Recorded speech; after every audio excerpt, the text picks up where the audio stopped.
Hi, everybody. I'm Brittany Lewis, a reporter here at Forbes. Joining me now is my Forbes colleague, Money and Politics reporter, Khan-Mullins.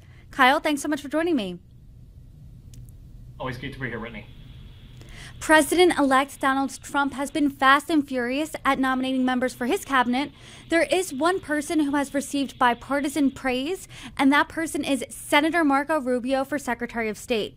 Just a decade ago, if we can believe it, Marco Rubio was running against Donald Trump for president.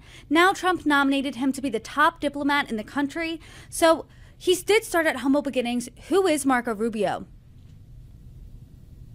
Marco Rubio's got a bit of an American dream story, honestly.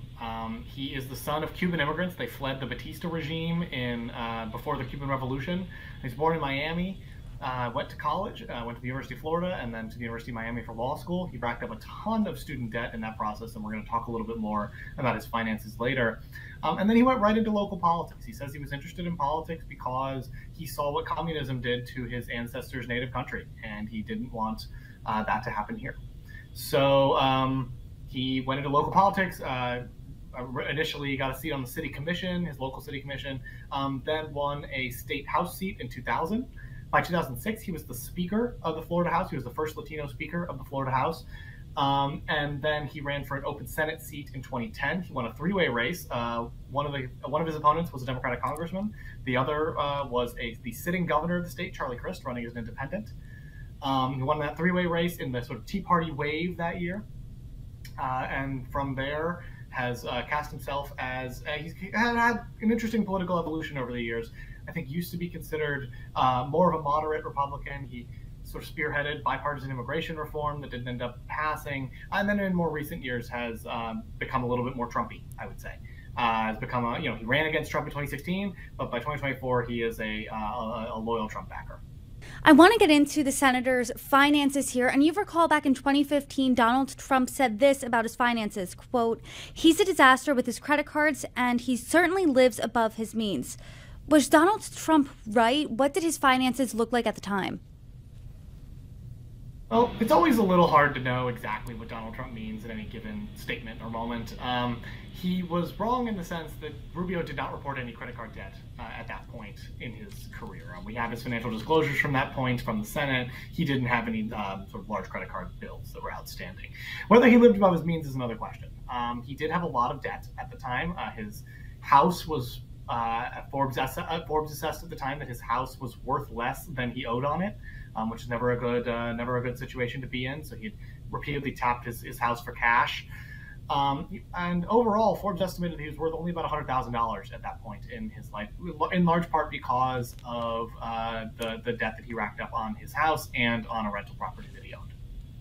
So now let's look at today. He was worth about $100,000 back then, but now in 2024, how much is Forbes estimating that he's worth?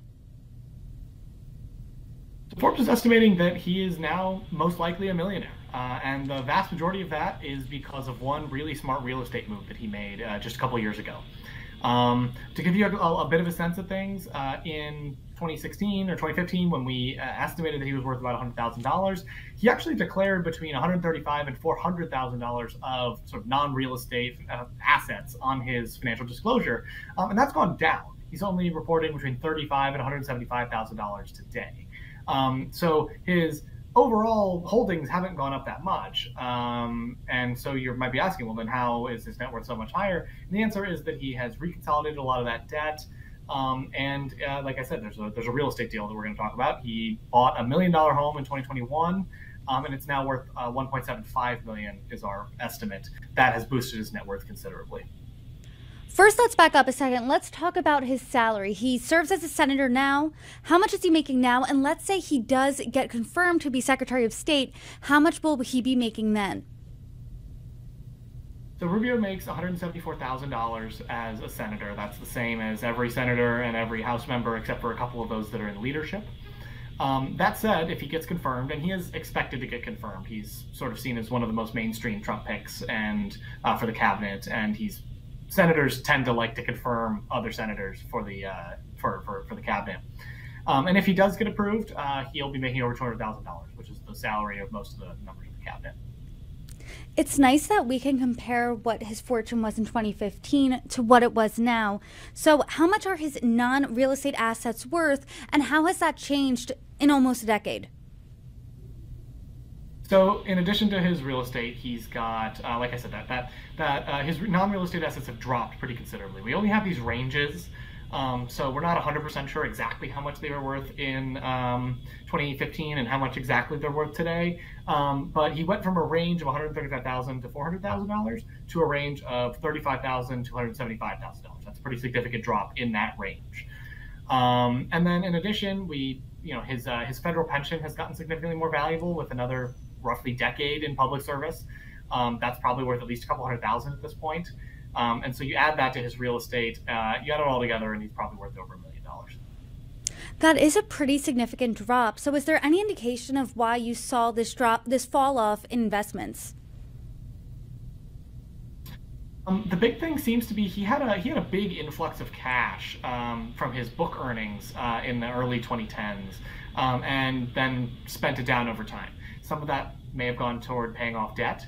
It seems like some of it did, in fact, and some of it may just be might be spending a little bit above his means. There's also a really big thing. A bunch of his kids had hit college. I think it's 3 of his kids have now hit college age between 2015 and now. And so a lot of money is probably going out the door helping send them to school.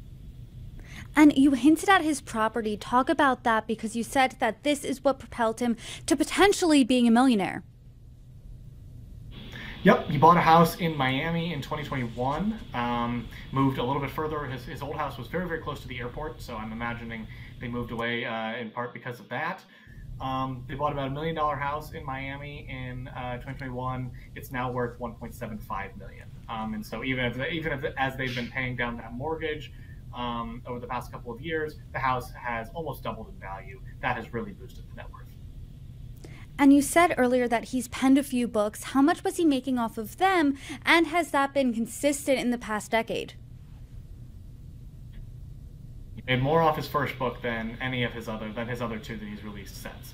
His first book was a memoir about his upbringing and his life.